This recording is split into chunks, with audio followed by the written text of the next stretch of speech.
All right, time to take a look at the Sandisk Extreme Pro 1TB USB 3.2 solid-state flash drive.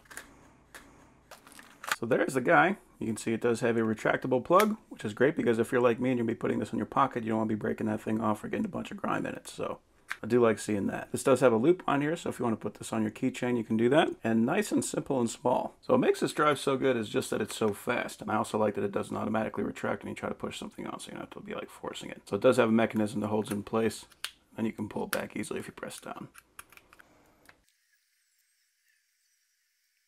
Okay, so this is actually running much faster than I was expecting, so even faster than I was reporting. This was reporting 420 megabytes per second for the read and 380 for the write. I'm actually getting 456 and 424. So that's on the 1 megabyte, 8 process, 1 thread. For the sequential 1 megabyte, 1 process, 1 thread, we got 361 and 340. So still very fast there. Then on the random 4K, 32 process, 1 thread, we got 92 and 70. And then for the worst case scenario, random 4K, 1 process, 1 thread, we got 15 and 21. So this is an extremely fast hard drive. So to put that in perspective, a standard generic thumb drive, for a best case scenario, this is going to give you a write speed of about 30 megabytes per second. 14 times faster than this drive right here. Now, I do make better thumb drives that are a little bit more expensive, but these are going to top out about 100 megabytes per second. So this is still 4 times faster than this. So it did get a little bit warm, but it's definitely not hot. So this is very good for the thermals. And with the speed this is going, this is actually about on par with a standard SSD, and it's a full 1 terabyte hard drive. So you could full on do gaming with this thing as a portable gaming hard drive. Now they do make M.2 drives, and in my testing, this is about twice as fast as what this drive is going to be capable of, but you can see it is bigger, and on top of that, you can see I also lost the USB cable. So that's one of the things that made me go with this. I wasn't given this, I actually bought this myself, and the reason that I bought it is because I wanted it, because I wanted something that I could easily put in my pocket. I don't have to worry about losing the cable on or breaking the cable off. There is not another thumb drive on the market that can even touch this. This is an extremely fast thumb drive.